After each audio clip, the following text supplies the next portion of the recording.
அனுபவம்தான் காதல் கோட்டூர்புரம் நகரம். ஜீவா எப்போதும் புத்தகத்தில் மூழ்கும் அமைதியான இளைஞன்.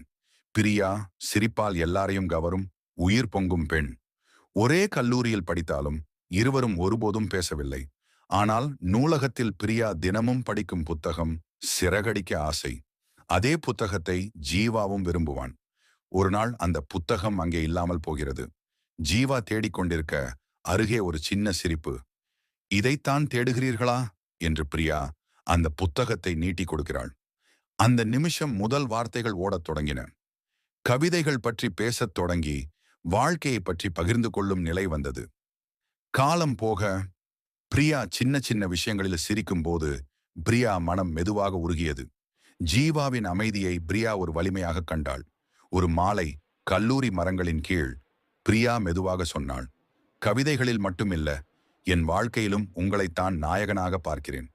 ஜீவா சிரித்து ஒரு வரி சொன்னான், என் வாழ்க்கை முழுவதும் நீதான் என் கவிதை. காதல் என்பது பெரிய நிகழ்வுகளில் இல்லை, சிறிய தருணங்களின் நிழலில் மலர்வதே அதன் அழகு.